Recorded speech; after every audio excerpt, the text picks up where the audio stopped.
네, 오늘은 여러분과 함께 가정천국의 첫 단추라고 하는 제목으로 함께 말씀을 나누려고 합니다. 말씀을 통하여 성령님께서 각자에게 들려주시는 그 세미한 음성을 듣는 시간이 되기를 바랍니다. 제가 신학대학원을 졸업하고 또 학교에 제가 좀 입학을 하게 되었습니다. 그 학교는 아버지 학교였습니다. 아버지 학교는 5주간 진행되는 그런 프로그램인데요. 제가 섬기던 교회에서 그 아버지 학교가 있어서 참석을 했습니다. 그때 제 아내는 첫째 아이를 임신하고 있는 상태였습니다. 예비 아빠였었던 거죠. 그런데 이제 아버지 학교에 참석한다고 해야 된다고 해서 등록을 하고 토요일 저녁에 제가 첫 번째 강의에 참석을 했는데 첫 번째 주제가 뭐였냐면요, 아버지의 영향력이었습니다. 아버지는 자녀들에게 절대적인 영향력을 끼칠 수밖에 없다는 겁니다. 아버지가 하는 말과 삶의 자세 그리고 가치관이 자녀에게 그대로 영향을 미치게 되어 있었습니다. 그래서 아버지 학교를 들으면서 제가 아버지의 영향력이 이렇게 크다라고 하는 것을 새삼 다시 한번 깨닫게 되었는데요. 여러분, 아버지뿐만 아니라 어머니도 자녀에게 절대적인 영향력을 끼칠 수밖에 없습니다. 어머니가 자녀에게 보여주는 말과 행동, 모든 삶의 태도는요, 자녀에게 그대로 전수가 됩니다. 저희가 지난 수요일 날 묵상 나눔 시간이었는데요. 한 집사님이 아이에 대한 얘기를 하는데요. 이제 5살짜리밖에 안 된 그 아이가 유치원에서 야 미쳤다 뭐 이런 말을 쓰고 그리고 뭐 대박 뭐 뻥이야 이런 말을 써서 유치원 선생님한테 전화가 온 적도 있었답니다. 애가 이런 말을 어디서 배웠어요? 하면서 이렇게 물어봤는데 그 집사님이 뭐라고 대답했을까요? 저한테 배웠습니다. 집사님이 평소에 요즘 미쳤다라고 하는 말이요, 되게 좋을 때 야 미쳤다 진짜 미쳤다 이렇게 그런 말을 좋은 표현으로 쓰는데 그거를 그대로 듣고 유치원에서 썼었던 겁니다. 여러분, 부모님이 하는 말이 무의식적으로 하는 말도 아이들은 다 보고 듣고 배우고 있다는 것을 다시 한번 좀 느낄 수 있었습니다. 여러분, 그런데 부모님이 자녀에게 미치는 이 영향은요, 언제 본격적으로 드러날까요? 언제 드러날까요? 우리가 결혼하기 전에는 잘 드러나지 않습니다. 근데 결혼한 이후에 본격적으로 내가 부모님에게 받은 영향이 가정에서 드러나게 되어 있습니다. 아버지가 어머니를 대했던 태도를 보고 이제 남자들은 아내를 대하게 되는 거죠. 그리고 또 어머니가 아버지를 대했던 태도를 보고 배운 것이 결혼한 이후에 아내가 남편을 대하는 태도에서 그대로 드러날 수밖에 없습니다. 자, 그래서 결혼하기 전에 무슨 말이 있냐면요, 부모님을 만나봐라 이런 말이 있습니다. 부모님을 만나보면은 그 배우자, 예비 배우자 혹은 내 남자친구나 여자친구가 어떤 사람인지 알 수 있다는 겁니다. 여러분요, 결혼하기 전에 그 사람의 모국어를 확인해 보라는 겁니다. 여기에서 말하는 모국어는 뭐 한국어냐, 뭐 미국어, 영어냐, 뭐 이런 걸 말하는 것이 아니라 가정에서 어릴 때부터 부모님에게 보고 배운 언어, 단어, 어떤 습관 이런 것을 말하는 거죠. 여러분의 모국어는 어떻습니까? 여러분은 부모님에게 긍정적인 영향을 많이 받으셨습니까? 아니면 부정적인 영향을 많이 받으셨습니까? 그런데 제가 성도들을 만나서 상담을 하거나 대화를 나누어 보면은요, 긍정적인 영향보다 오히려 부정적인 영향을 받은 사람들이 생각보다 굉장히 많이 있다는 겁니다. 부모님은 자녀를 사랑해서 한 말과 행동인데 자녀의 마음속에 깊은 상처가 되는 경우들이 종종 있습니다. 그래서 성인이 된 이후에도 그 말 때문에 고통스러워하는 분들이 있다는 겁니다. 알코올이나 도박, 게임, 뭐 여러 가지 이런 중독에 빠지는 사람들의 특징을 보면은요, 자신의 쾌락을 따라가다가 벗어나지 못하고 절제하지 못해서 그 깊이 빠진 사람들을 우리가 중독이라고 하는데요. 전문가들의 말에 의하면은요, 중독은 사랑을 받고 싶은 이 목마름이 왜곡되어 나타난 현상이라고 합니다. 어릴 때 부모님으로부터 받아야 될 그 충분한 사랑을 받지 못해서 결국 그것을 결핍을 채우려고 하다 보니까 다른 것을 채우게 되고 그것이 중독 증상으로 나타나게 된다는 겁니다. 여러분, 우리가 가정에서 부모님으로부터 충분한 사랑을 받지 못할 수도 있고요, 긍정적인 영향보다 부정적인 영향을 받았을 수 있습니다. 때로는 원치 않게 부모님으로부터 상처를 받기도 합니다. 자, 그런데 하나님께서는 자녀들에게 오늘 어떻게 명령하십니까? 오늘 보면 1절의 말씀, 1절을 우리가 함께 읽겠습니다. 시작.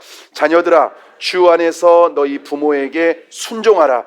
이것이 옳으니라.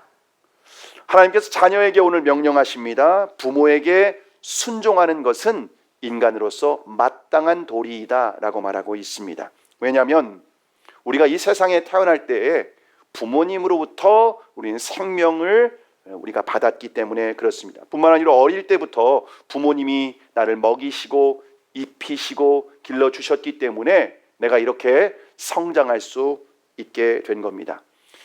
저희 시골집에서는요, 어릴 때 소를 키웠습니다. 네, 제가 촌놈처럼 보이나요? 네, 소를 키웠는데 소 집 바로 옆에 소막이, 외양간이 있었는데 보면은 이제 그 소가 이제 출산할 때가 되면 진통이 오지 않습니까? 그러면은 아버지께서 때로는 이렇게 밤을 새신 적도 있어요. 왜냐하면 그 송아지가 태어났는데 어미가 모르고 그 새끼를 밟으면 안 되지 않습니까? 그러면 이제 새끼가 죽을 수 있으니까 아버지가 옆에서 이렇게 밤새 지키곤 하셨었는데요. 아침이 되면은요, 이제 새끼가 태어났으면은 저희가 이제 삼형제가 가서 그 새끼를 본 적도 있었습니다. 이게 신기하니까, 새끼가 태어났으니까.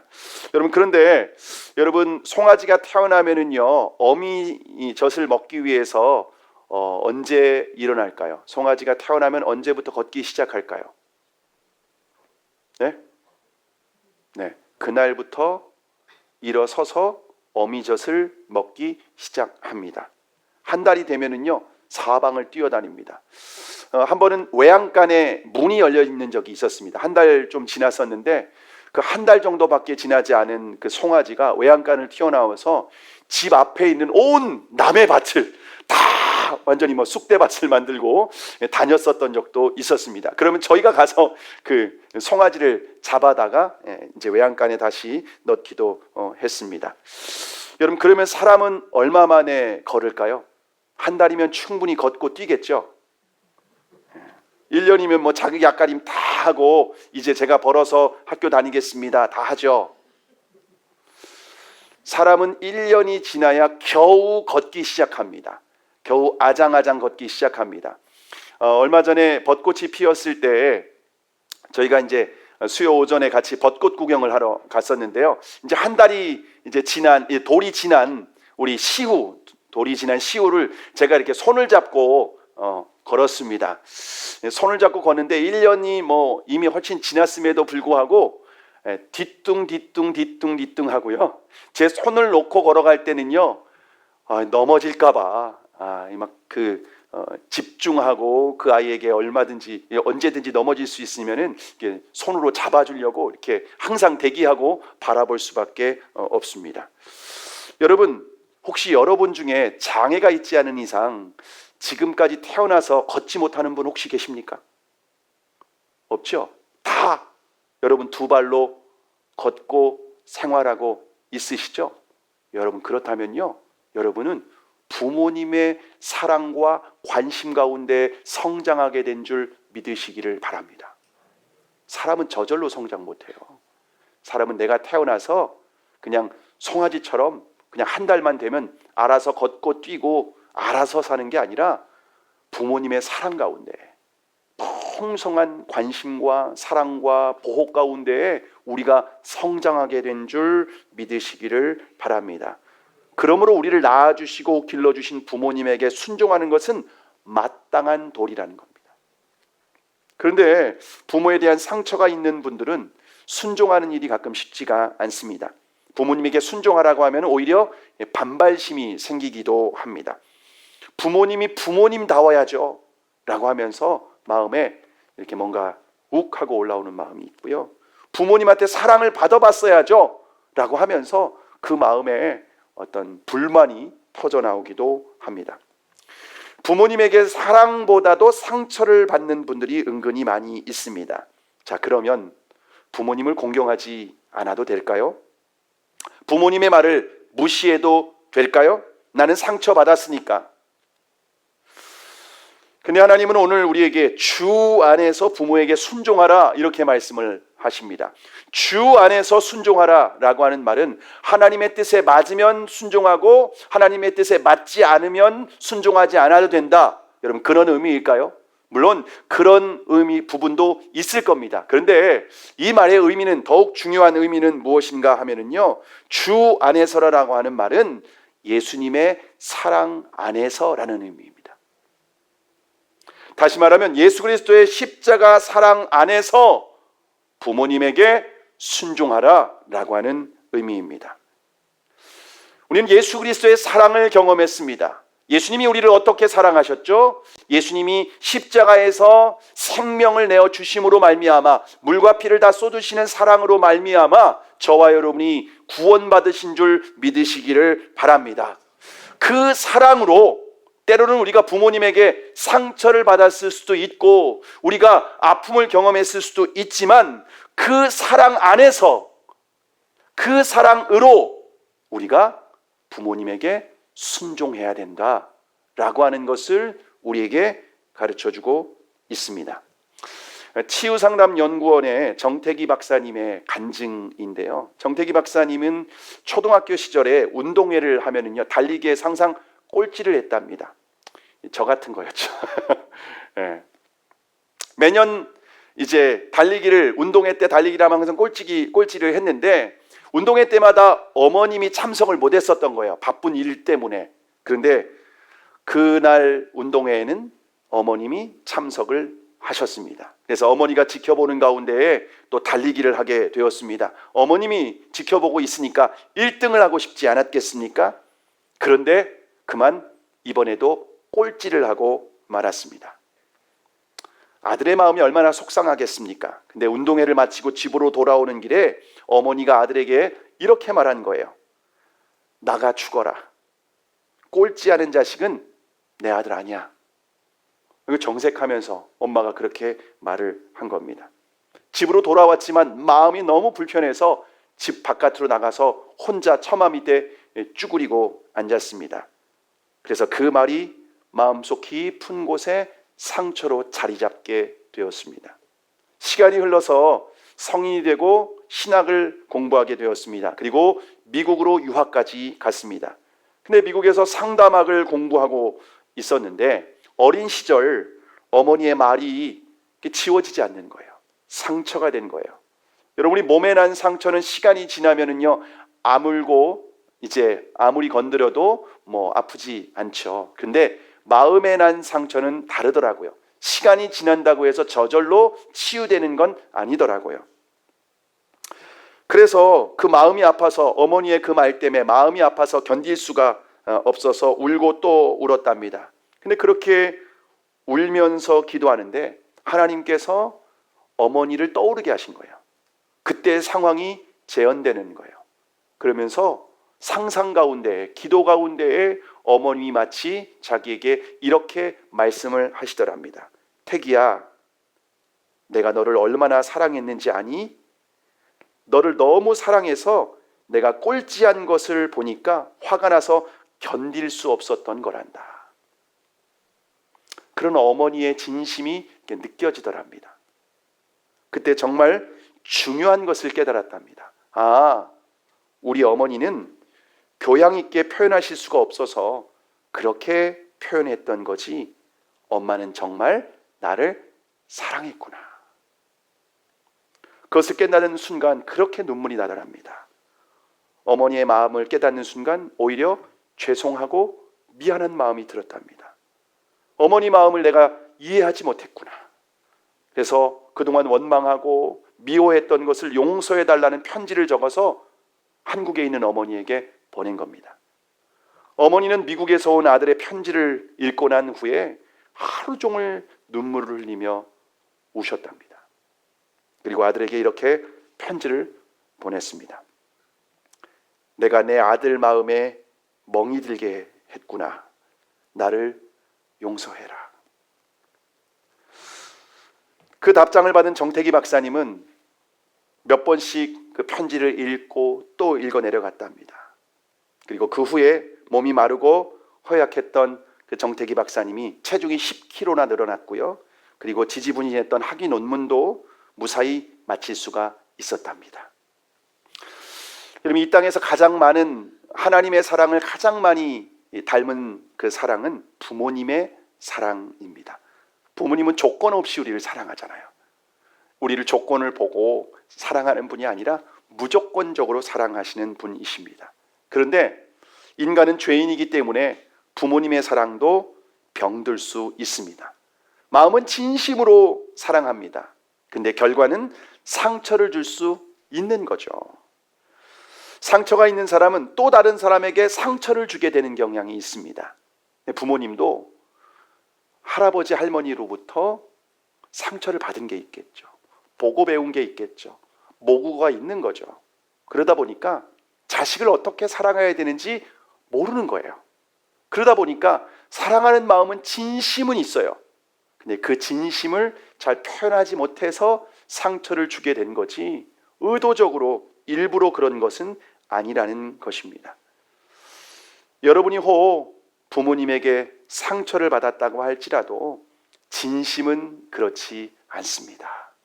여러분, 부모님의 사랑은 내 친부모님만 말하는 것도 아니고 시댁 부모님도 말하는 것이고, 남자들에게는 장인 장모님도 우리의 부모님이시죠.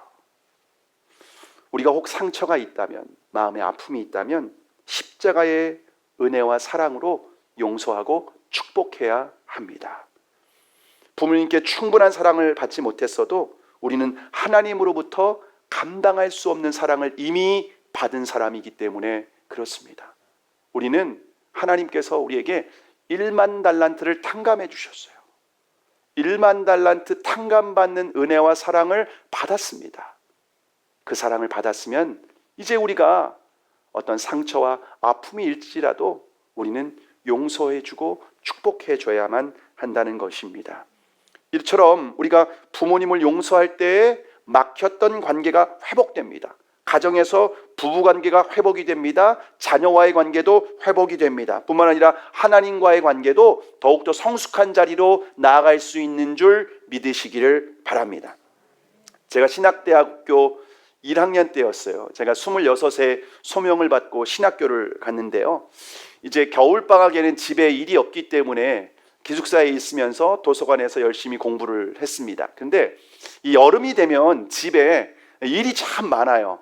과수원 일이 굉장히 많이 있습니다. 그래서 복숭아를 따기 위해서 부모님의 일손을 도와드리기 위해서 그렇게 제가 집으로 왔습니다.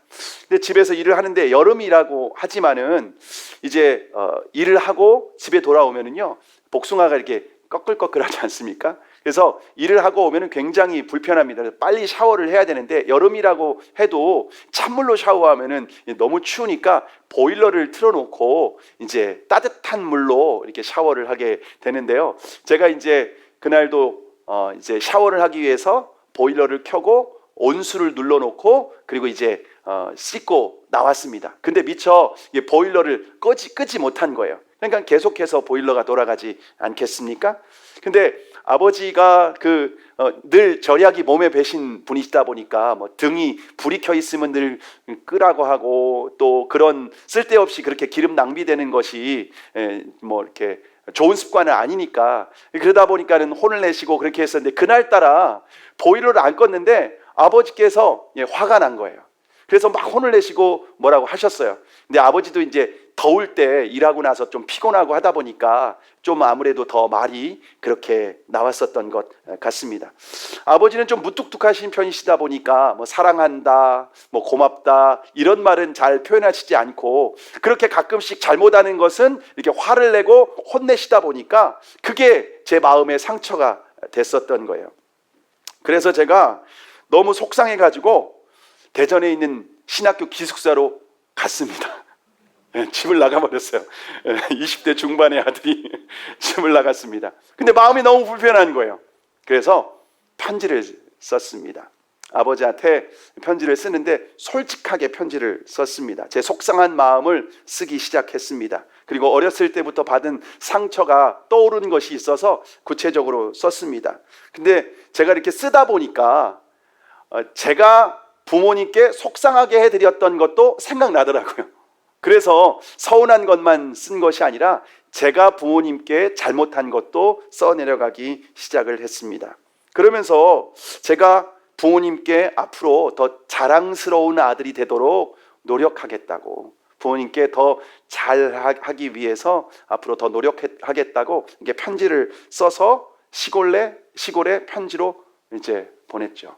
근데 편지가 도착한 후에 어머니에게 전화가 왔는데 아버지가 그 편지를 받아보시고 우셨다는 얘기 들었습니다. 너무 속상해하고 마음 아파하면서 내가 규현이한테 좀 잘못했다 이런 마음이 들었다는 겁니다. 그러면서 아버지와의 관계가 회복되는데 제가 그 뒤로 아버지한테 혼난 적이 없는 것 같아요. 아버지한테 혼난 거예요. 근데 사실 제가 저희 삼형제 중에 제일 말을 안 들어서 아버지한테 좀 많이 혼났었던 것 같아요. 제가 말 안 듣고 속상하게 해드린 건 생각 안 하고 저는 이제 부모님이 나에게 했던 말만 이거만 꽁 하고 있었던 그런 것 같습니다. 근데 지금 생각해 보니까 그때 제가 편지 보냈던 것이 얼마나 철이 없었는지 그게 이제야 조금 깨달아지게 되는 겁니다. 아이를 키우면서 부모님의 사랑이 얼마나 큰지 비로소 깨닫고 나서 아버지의 사랑, 어머니의 사랑에 오히려 감사하고 눈물이 나는 겁니다. 그래서 어제도 아이들 데리고 부모님이 좋아하는 회를 떠가지고 가서 이렇게 대접하고 그리고 함께 인사드리고 왔습니다. 여러분, 사람은요 나이가 먹어감에 따라서 부모님에 대한 생각이 좀 달라지는 것 같아요. 10살 때는요 사람이 어떻게 하냐면 나는 우리 아버지처럼 되기 싫어 이렇게 말을 한답니다. 근데 20살이 되면 어떻게 하느냐면요 우리 아버지를 이해할 만도 하네. 30살이 되면 우리 아버지도 괜찮은 분이야. 40이 되면 우리 아버지처럼 되기가 참 힘드네. 50이 되면 우리 아버지는 참 훌륭한 분이야. 제가 50이 되니까 우리 아버지는 참 훌륭한 분이야 이런 생각이 드는 거예요. 우리 아버지 같은 분이 없다는 게 이제 깨달아지는 거예요. 60이 되면 우리 아버지 같은 분이 어디 있나. 70이 되면 아버지가 돌아가셔서 너무 보고 싶다. 이게 바로 자녀들이 나이가 먹어가면서 부모님에 대해서 드는 생각이라는 겁니다. 여러분, 부모님의 사랑과 자식의 사랑은 얼마나 큰 차이가 있는지 모릅니다. 자식은요 부모님에게 받은 큰 사랑은 기억하지 못하고 작은 상처를 크게 기억합니다. 반대로 부모님은요 자식에게 받은 큰 상처는 다 잊어버리고 오히려 작은 사랑을 크게 기억하십니다. 이게 바로 부모와 자녀의 차이라는 거예요. 82세 노인이 52세 된 아들과 거실에 마주 앉았습니다. 그런데 마당에 까마귀 한 마리가 나무에 날라와 앉은 겁니다. 아버지가 아들에게 물었습니다. 얘야, 저게 뭐냐?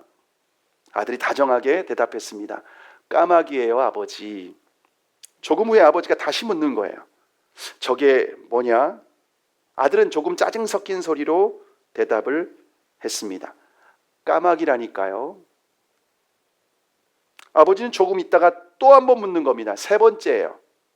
저게 뭐냐? 아들은 짜증이 났습니다. 글쎄, 까마귀라니까요. 조금 뒤에 아버지는 또다시 네 번째로 물었습니다. 저게 뭐냐? 아들은 화가 나서 큰 소리로 외쳤습니다. 까마귀, 까마귀라고요. 이해가 안 되세요? 왜 자꾸 물으세요? 아버지는 아들의 큰 소리를 듣고 마음이 불편했습니다. 그리고 잠시 방에 들어가서 낡은 일기장 하나를 들고 나오는 거예요. 그리고 아버지는 일기장을 펴서 아들에게 한번 읽어보라고 넘겨줬습니다. 아들은 그 일기장을 읽어 내려갔습니다. 아들이 3살배기 아기일 때 아버지가 쓴 일기였습니다. 오늘은 까마귀 한 마리가 창가에 날아왔다. 어린 아들이 저게 뭐야? 하고 물었다. 나는 까마귀라고 대답해 주었다. 아들은 똑같은 질문을 연거푸 23번이나 물었다. 나는 귀여운 아들을 안아주며 끝까지 다정하게 대답해 주었다. 아들아, 까마귀란다. 나는 까마귀라고 똑같은 대답을 23번이나 대답했지만 너무나 즐거웠다. 아들이 호기심을 가지고 있다는 것이 감사했고 아들에게 사랑을 준다는 것이 너무나 즐거웠다. 여러분, 이것이 바로 부모님의 사랑인 줄 믿으시기를 바랍니다. 백혈병으로 자녀를 잃은 어머니의 이야기를 제가 소개해 드리겠습니다. 아이에게 백혈병 진단이 내려진 순간 저는 삶의 의미를 상실했습니다. 그리고 남편의 통곡소리와 함께 아이가 세상을 떠나던 날 저는 괴성을 지르며 몸부림치다 입술이 터지고 온몸에 피멍이 들었습니다. 그때 저는 이대로 한 줌의 재가 되어 아들 곁에 뿌려지리라 하는 생각뿐이었습니다. 그렇게 하룻밤이 지났습니다. 새벽쯤에 눈을 떠보니 언제 오셨는지 아버지께서 제 앞에 서 계셨고 누워있는 저를 일으키셨습니다. 그리고 저는 아버지의 손에 이끌려 이슬이 채 거치기도 전에 친정집에 도착했습니다. 아버지는 저를 방에 들여보내고 잠시 나가시더니 약사발을 들고 오셨습니다. 보약이다. 너 오면 먹이려고 밤새 다려놓은 거요. 어서 마셔라. 죽은 자식을 가슴에 묻고 보약을 먹으라는 아버지가 야속하기만 했습니다. 저는 약사발을 거세게 밀어냈습니다. 내팽개쳐진 약사발은 방바닥에 나뒹굴었습니다. 아버지는 버럭 역정을 내셨습니다. 왜 그러는 거요? 너도 네 아들 따라 죽을 끼요? 네한테 그놈이 가슴 애린 자식이면 이 애비한테는 네가 그런 자식이란 말이요. 이 애비 마음을 그렇게도 모르는 거요? 아버지의 목소리는 젖어들고 있었습니다. 저는 자식이 짊어진 고통의 무게만큼 당신도 함께 그 고통을 겪고 계셨구나 라는 생각에 아버지 옆에서 오랫동안 목 놓아 울었습니다. 그날부터 저는 며칠 동안 잠을 잤습니다. 잠결에도 군부를 지피는 아버지의 손길을 느낄 수가 있었습니다. 또 아버지는 몸도 가둔지 못하는 저를 일으켜 벽에 기대 앉혀놓고 때마다 정성껏 달인 보약과 밥을 먹이셨습니다. 그리고 제 입에 밥술을 떠 넣으실 때마다 마치 주문이라도 외듯 똑같은 말씀을 중얼거리셨습니다. 너무 애달파 말거라. 시생엔 사람의 힘으로 어쩔 수 없는 것이 있는 거요. 그간 자식 살리겠다고 얼마나 애간장이 탔겠냐. 얼렁 세월이 흘러야 네 마음이 편해질 것인디. 얼렁 세월이 흘러야 얼렁 세월이 흘러야.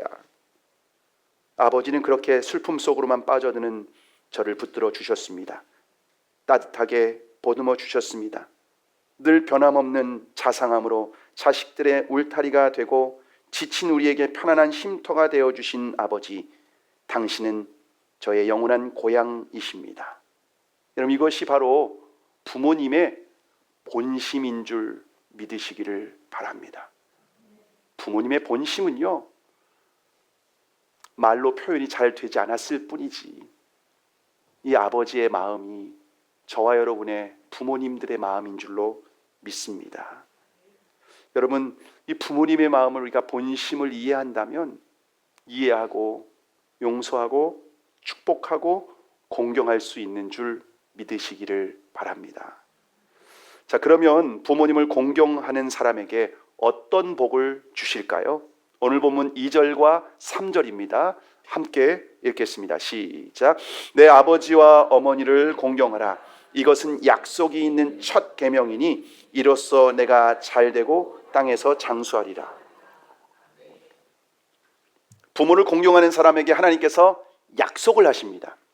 여러분, 하나님이 하시는 약속이에요. 사람이 하는 약속은요, 지켜줄 수도 있고 안 지킬 수도 있어요, 상황에 따라서. 그런데 하나님이 하는 약속은요, 반드시 지켜주십니다. 뭐라고 하십니까? 내가 잘되고 땅에서 장수하리라. 여러분이 땅에서 잘되고 장수하는 것은 부모님의 소원이며 하나님의 소원입니다. 이 땅에서 성공하고 장수하기 위해서는 열심히 좋은 대학 가야 된다, 성실하게 너희가 일해서 승진도 하고 너희가 열심히 잘 해야 된다, 그렇게 말씀하지 않고요. 땅에서 우리가 잘되고 장수하는 비결은, 그 비결은 부모님을 공경하는 것이다. 이것은 약속이 있는 첫 계명이다. 내가 약속한다. 부모님을 공경하면 땅에서 잘되고 장수할 거야. 다시 말하면 모든 관계의 첫 단추는 부모 공경이라는 거예요. 여러분, 옷을 입을 때 단추를 이렇게 끼우지 않습니까? 단추를 끼워야 되는데 첫 단추를 제대로 끼우는 것이 중요합니다. 만약 첫 단추를 이렇게 잘못 끼우기 시작하면요, 그 다음 단추를 아무리 잘 끼워도요, 어긋날 수밖에 없습니다. 어색합니다. 이상합니다. 보기에 흉합니다. 여러분, 그러면 어떻게 해야 됩니까? 그 다음 단추를 더 잘 끼우려고 노력해야 돼요? 아니죠. 다시 풀고 첫 단추부터 제대로 끼워야 됩니다. 첫 단추부터 제대로 끼워야 모든 단추가 정상적으로 제자리에 들어갈 수 있는 겁니다. 여러분이 부모님에게 상처를 받았을 수 있습니다. 부모님이 몸업이 내지 못하고 부끄러운 모습을 보여줬을 수도 있죠. 남들과 비교하며 여러분에게 상처를 남겨줬을 수도 있습니다. 혹시 여러분의 마음에 상처가 남아있다면 용서하고 축복해야 됩니다. 만약 여러분의 마음이 치유되지 않으면 반드시 배우자와 자녀에게 그 쓴 뿌리는 전해지게 될 것입니다. 더 이상 상처를 주지 말고 이 악순환의 고리를 끊어내야 됩니다. 이 악순환의 고리를 끊어내는 방법은 첫 단추를 다시 끼우는 겁니다. 예수 그리스도의 사랑으로, 십자가의 사랑으로 우리가 치유받고 회복되어 부모님을 공경하고 사랑하시고 용서하시고 축복하시기를 바랍니다. 그럴 때 모든 막혔던 관계가 회복될 것이고 가정 천국의 은혜가 임하게 되는 줄 믿으시기를 바랍니다. 여러분 중에 부모님이 이미 돌아가신 분도 있을 거예요. 그런 분들이라 할지라도 여러분 예수님의 이름으로 용서하고 축복해 주시기를 바랍니다. 그것은 내 마음의 상처를 치유하는 거예요. 내 마음에 막혀있는 문을 열어내는 것입니다. 내 마음에 막힌 돌을 빼버리는 것입니다. 그러면 하늘문이 열리게 됩니다. 우리의 마음 가운데 미움과 증오로 가득하면 절대로 하나님의 은혜와 축복이 임할 수가 없습니다. 마태복음 18장 18절에 보시면 주님 우리에게 이렇게 말씀하십니다. 함께 읽습니다. 시작. 진실로 너희에게 이르노니 무엇이든지 너희가 땅에서 매면 하늘에서도 매일 것이요 무엇이든지 땅에서 풀면 하늘에서도 풀리리라. 여러분, 하늘문을 열고 푸는 것은 어디에서 있다고요? 땅에 있다는 겁니다. 다시 말하면 내 마음에 있습니다. 내가 풀면 하늘문이 열려지게 되는 겁니다. 내가 묶으면 하늘문이 닫혀지게 되는 것입니다. 어디에서 풀어야 된다고요? 내가 마음에서 풀어야 된다는 겁니다. 내가 마음에 풀 때 하늘문을 열어주시고 하나님께서 은혜와 축복을 폭포수와 같이 쏟아 부어 주십니다. 막혀있던 모든 축복의 문이 열리게 되는 줄 믿으시기를 바랍니다. 말씀을 마치려고 합니다. 이스라엘 역사 중에서 가장 존경받는, 지금도 이스라엘 사람들에게 가장 존경받는 사람을 뽑으라면 누구를 뽑을까요? 다윗입니다. 다윗. 근데 다윗은 그리스도인들도 존경받는, 그리스도인들에게도 존경하는 그런 왕 아닙니까? 다윗은 유대인뿐만 아니라 그리스도인들에게도 존경받는 위대한 믿음의 사람입니다. 그런데 다윗은 아버지로서는 실패했습니다. 다윗은 아버지로서 여러 가지 실패하고 그리고 나쁜 모범을 보였습니다.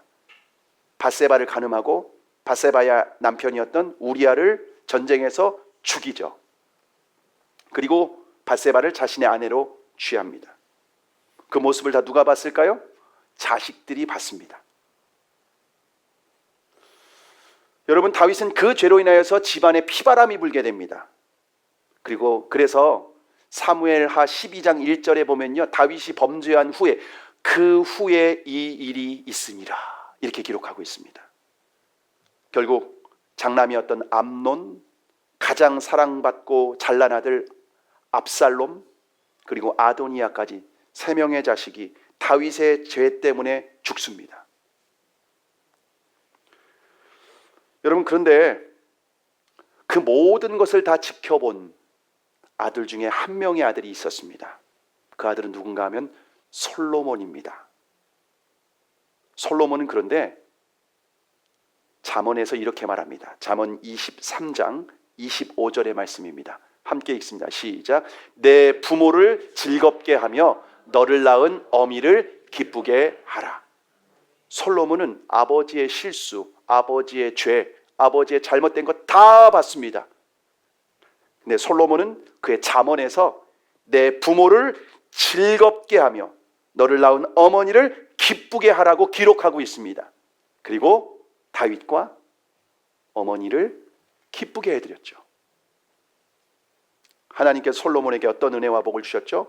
수많은 형제들 중에서, 수많은 왕자들 중에서 왕이 될 가능성이 단 1%도 없었던 그 솔로몬을 이스라엘의 왕으로 세우십니다. 그리고 솔로몬은 이스라엘 역사의 위대한 왕이 되는 축복을 받게 됩니다. 여러분, 완전한 부모만이 공경의 대상은 아닙니다. 이 세상에 완전한 부모는 아무도 없습니다.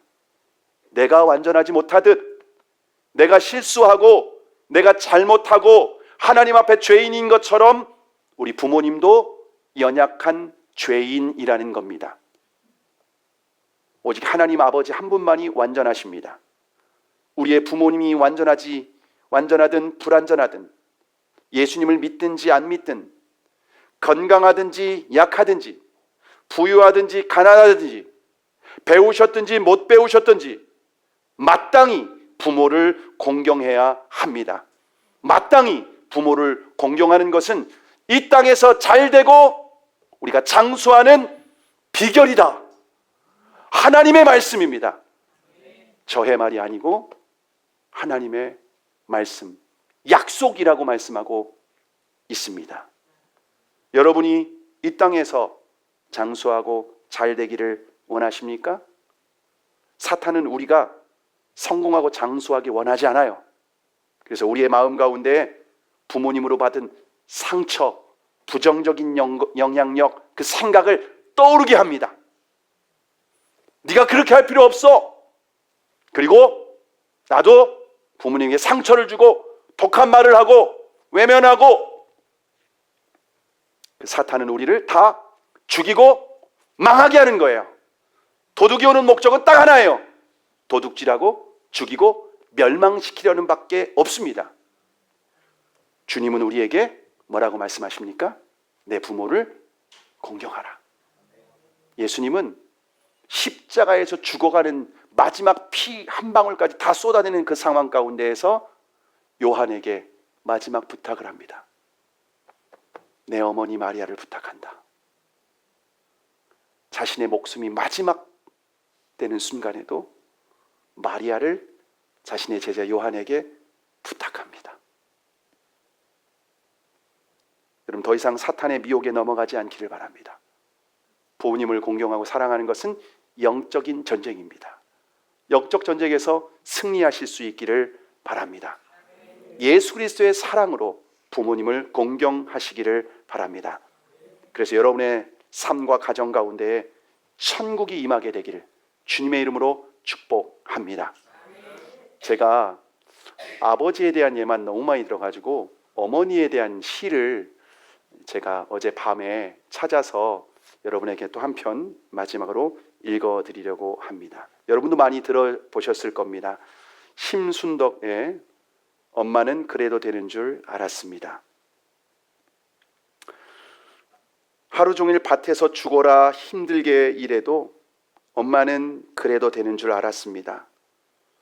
찬밥 한 덩이로 대충 부뚜막에 앉아 점심을 때워도 엄마는 그래도 되는 줄 알았습니다. 한겨울 냇물에 맨손으로 빨래를 방망이질해도 엄마는 그래도 되는 줄 알았습니다. 배부르다 생각 없다. 식구들 다 먹이고 굶어도 엄마는 그래도 되는 줄 알았습니다. 발꿈치 다 해져 이불이 소리를 내도 엄마는 그래도 되는 줄 알았습니다. 손을 깎을 수조차 없이 닳고 무너져도 엄마는 그래도 되는 줄 알았습니다. 아버지가 화내고 자식들이 속썩여도 전혀 끄떡없는 엄마는 그래도 되는 줄 알았습니다. 외할머니 보고 싶다. 외할머니 보고 싶다. 그것이 그냥 넋두리인 줄로만 알았는데 한밤중 자다 깨어 방구석에서 한없이 소리 죽여 울던 엄마를 본 후론 아, 엄마는 그러면 안 되는 것이었습니다.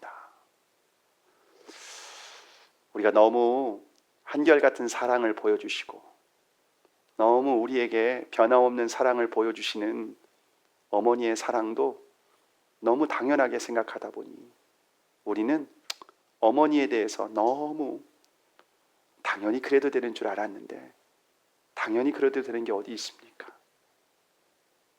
당연히 감사해야 하고 당연히 그 사랑을 표현하고 그리고 공경하는 것이 마땅한 도리이다. 주님 우리에게 말씀하고 있습니다. 여러분 그리스도인은요 예수님 잘 믿는다면 이 땅에서 마땅한 도리를 그 누구보다 잘 지키는 사람이 예수 잘 믿는 사람이에요.